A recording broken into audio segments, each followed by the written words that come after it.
Today I'm going to be sharing the story of my very first replica.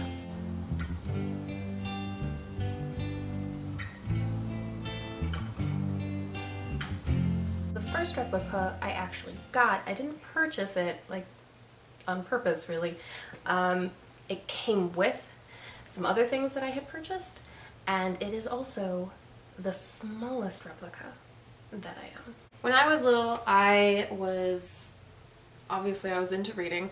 One of the first chapter book series I ever got into, everybody was really into American Girl, and those were fine, but I've always been more into fantasy than just fiction. And there was a series, it's still around, I don't think they're expanding it anymore, called The Magic Attic Club.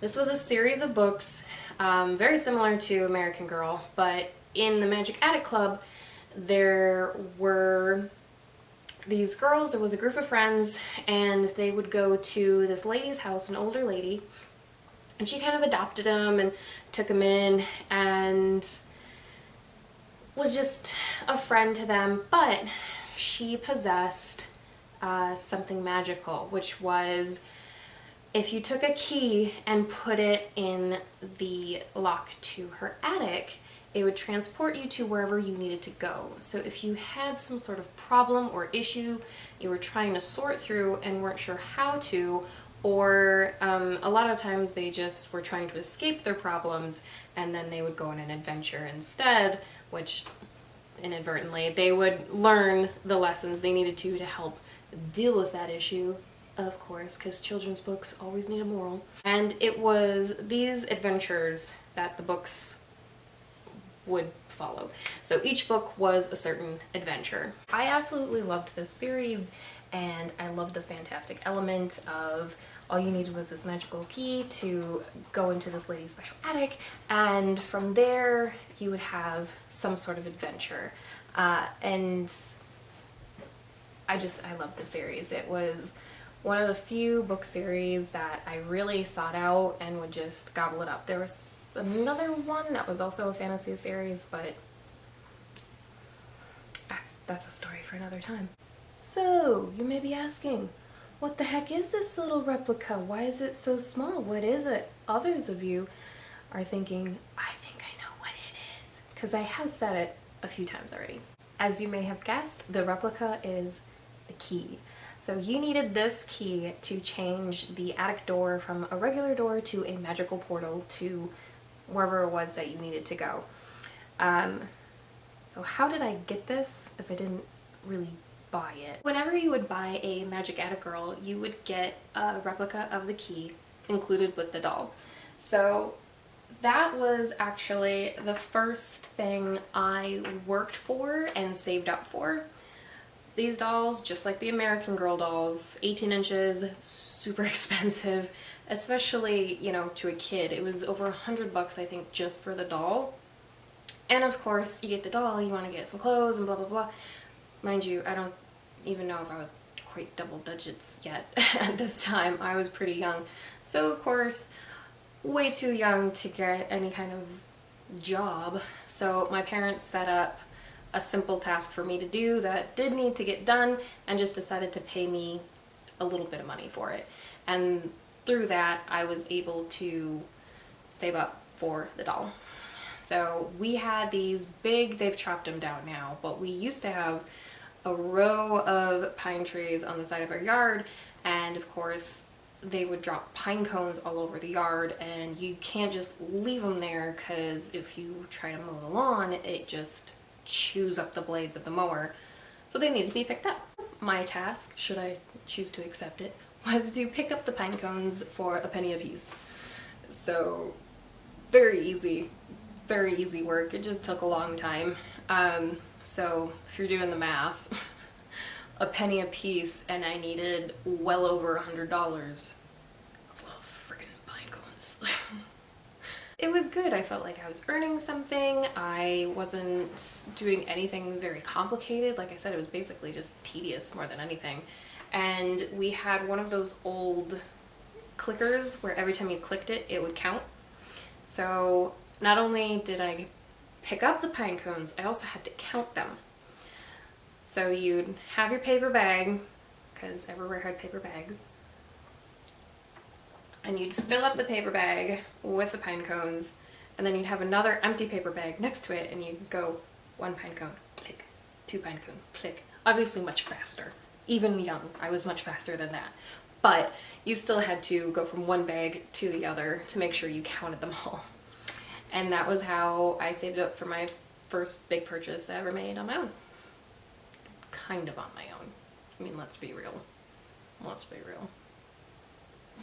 So technically, this wonderful collection started over 20 years ago with this little fella. That key was the first replica I ever got. I didn't even know what a replica was at the time. I'd never heard the word fandom. I didn't know yet what any of that was, what any of that world was even like, that it even existed. So it wasn't until 10 years later, as an adult in college, that I got my next replica, which, as I said, was in my bookshelf tour part 1 on my Instagram, and that is the Elder Wand. Not all of the books, I believe, were out when I decided that this was definitely the wand I wanted. When I was maybe 14, 15, I knew that I wanted to get this. Dumbledore at the time was my favorite character, and I was very excited. And obviously, after all the books came out, you realized that this was quite a significant piece for that fandom, so it was even more appropriate that that be my first piece of Harry Potter memorabilia.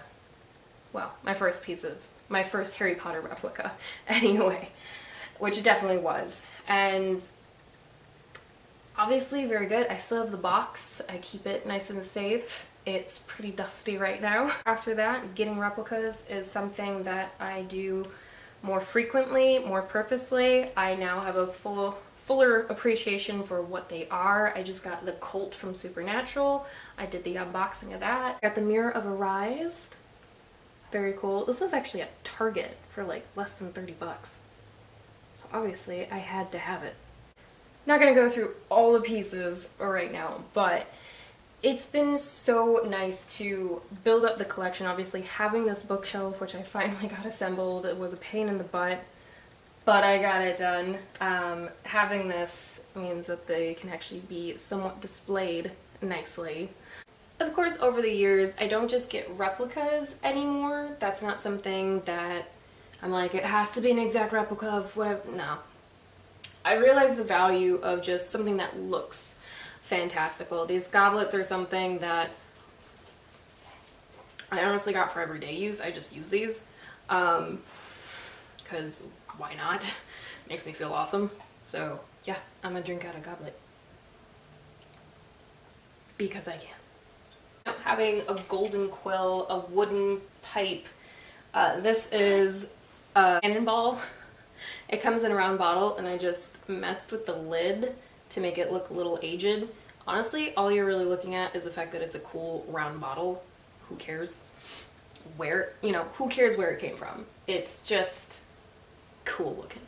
It's, prints, pictures, all of that kind of stuff just aids in the fact that this just looks neat. Kind of stepping away from the whole it has to be a replica of, I started not knowing what a replica was, went into getting, exact replicas, keeping the tags on them and that kind of a thing, and now I'm at the point where things inspired by are also very cool. But obviously getting replicas of things is just awesome. Heck, I'm even wearing a replica. So let me know what you think. What was your very first replica? That's what I want to know. Did you even know what a replica was at the time? What replica do you want to get next? What replica do you think I should get next? Have you found the Éowyn sword? I am looking for the sword of Éowyn. I need it. I need it in my life. That is the replica I will say I've been after the longest, because ever since the movies came out, I knew I wanted her sword. And that's been like... brain just goes ding ding ding ding. Math.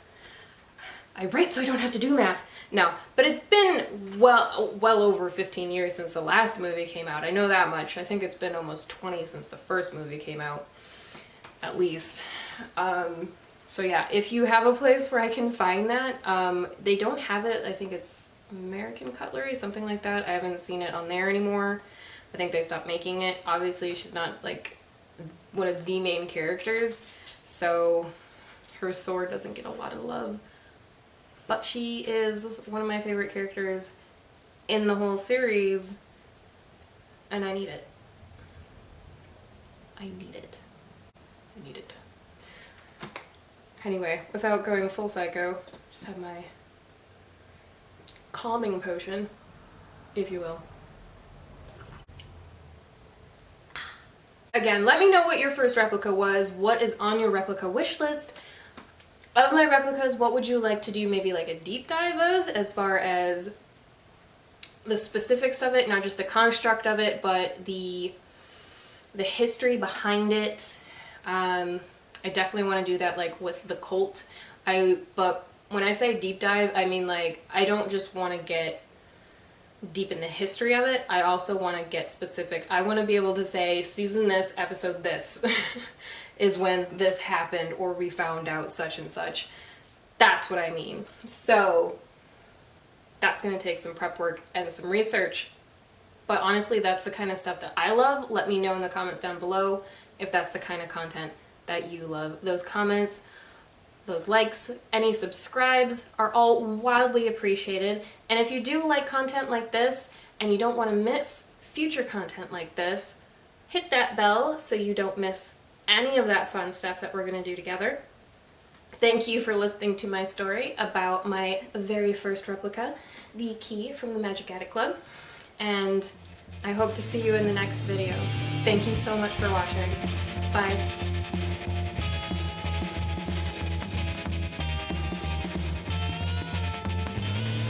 Key that you needed to turn that normal attic door into a magical portal.